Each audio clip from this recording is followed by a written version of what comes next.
vous souhaitez vendre ou mettre en location un bien immobilier, il est important de soigner les photos parce que c'est la première chose que verront les personnes qui surfent sur le net et c'est ce qui va déclencher le passage à l'acte, c'est-à-dire la prise de rendez-vous pour visiter le bien. Plus vous serez accrocheur sur ces photos immobilières, plus vous aurez de la chance d'avoir beaucoup de visites et derrière un acquéreur ou un locataire potentiel. Dans cette vidéo, je vais vous montrer les 8 erreurs à ne pas commettre quand vous prenez des photos immobilières, car le plus important, au-delà de la qualité des photos, c'est le contenu qu'elles présentent, donc c'est l'intérieur de votre bien. Voyons donc ensemble ça, juste après le générique.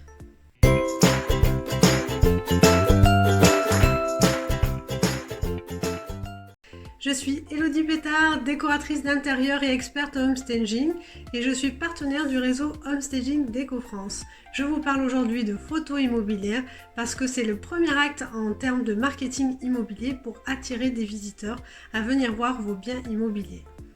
Nous allons voir ensemble les 8 erreurs à ne pas commettre quand vous prenez vos photos immobilières car l'objectif c'est d'avoir un maximum de visiteurs pour venir voir votre bien immobilier et à terme bien sûr avoir un acquéreur ou un locataire très rapidement. Si vous restez jusqu'à la fin de cette vidéo, je vous montrerai également quelques astuces pour augmenter l'impact de vos photos immobilières. Je vous propose de vous abonner à ma chaîne et de cocher sur la petite cloche, ainsi vous serez averti de mes prochaines vidéos, soit conseils déco, soit conseils homestaging pour réussir vos intérieurs. Avant de commencer cette vidéo, je voulais juste vous rappeler qu'une annonce immobilière doit contenir des photos. Ça paraît évident, mais je vois encore trop d'annonces où il n'y a qu'un descriptif. Est-ce que vous réserveriez une chambre d'hôtel sans avoir vu aucune photo de cette chambre d'hôtel? Non, je ne crois pas. Eh bien, pour les annonces immobilières, c'est exactement la même chose. La personne qui surfe sur les annonces immobilières regarde les photos et c'est ça qui va l'attirer pour prendre rendez-vous. Donc, annonce immobilière, photo immobilière. Allez, c'est parti. Erreur numéro 1, ne pas faire de photos de l'intérieur du bien immobilier que vous mettez à la vente ou la location.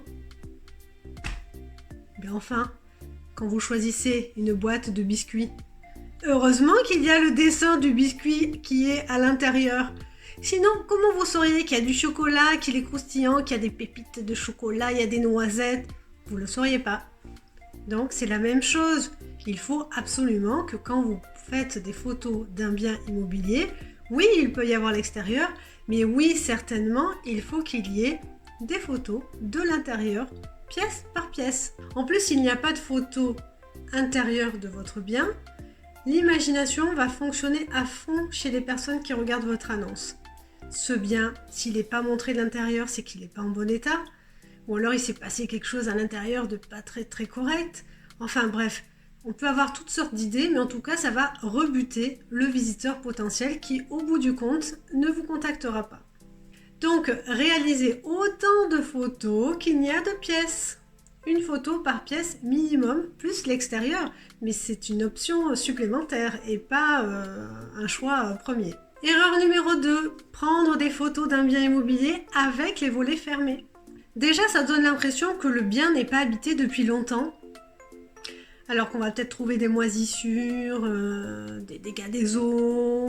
Ou alors, on peut peut-être se dire qu'il y a un vis-à-vis très proche et c'est pour ça qu'ils ont laissé fermer les volets. Bref, en gros, vous envoyez encore des très mauvais signaux à la personne qui vous aurait peut-être téléphoné pour visiter le bien.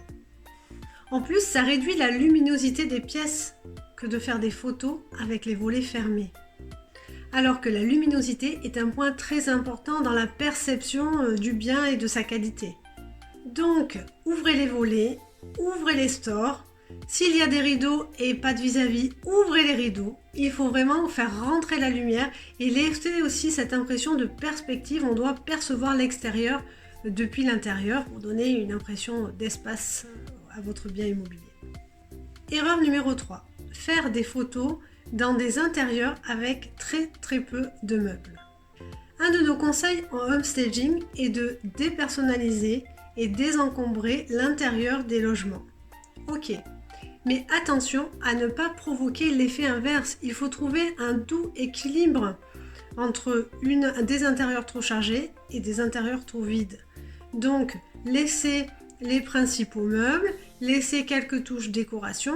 L'essentiel, c'est d'aller sur quelque chose d'assez neutre, mais il faut laisser les touches un peu chaleureuses et cocooning.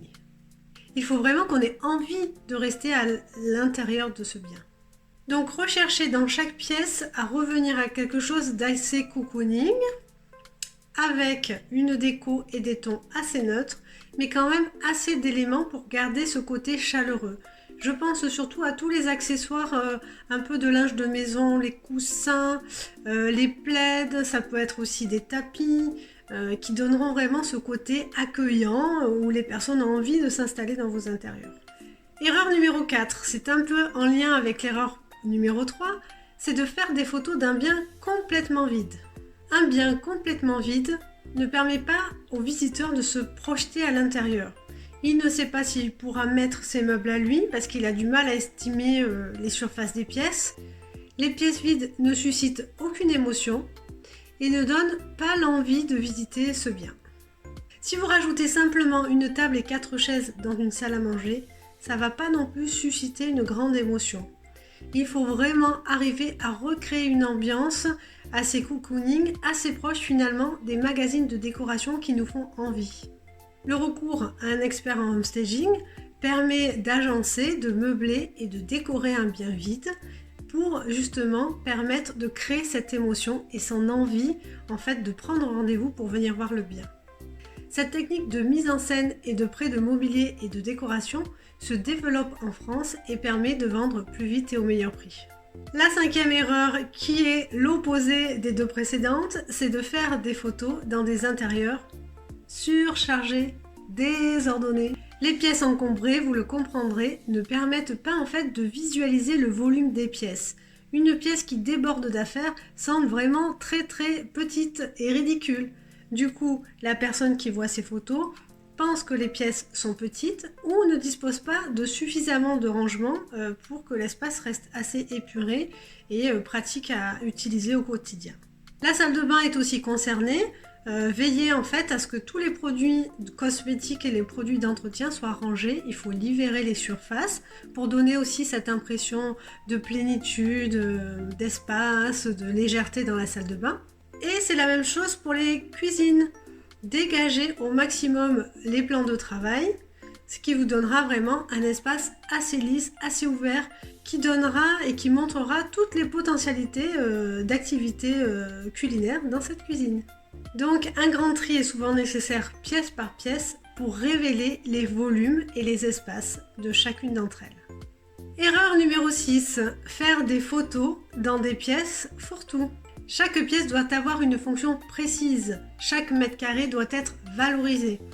À vous de voir en fonction du type de public que vous souhaitez accueillir pour votre bien immobilier, à choisir la fonction de cette pièce qui sera désencombrée, dépersonnalisée s'il y a besoin, et de voir ce qui se prête le mieux. Pour une famille avec enfants, vous pourrez peut-être transformer cette pièce en chambre de bébé, ou pour un couple sans enfants, ça peut très bien devenir un bureau. À vous de voir ce qui est le plus pertinent dans votre cas de figure. Erreur numéro 7. Ne pas mettre un visuel 3D à la place de la photo réelle de l'intérieur du bien immobilier.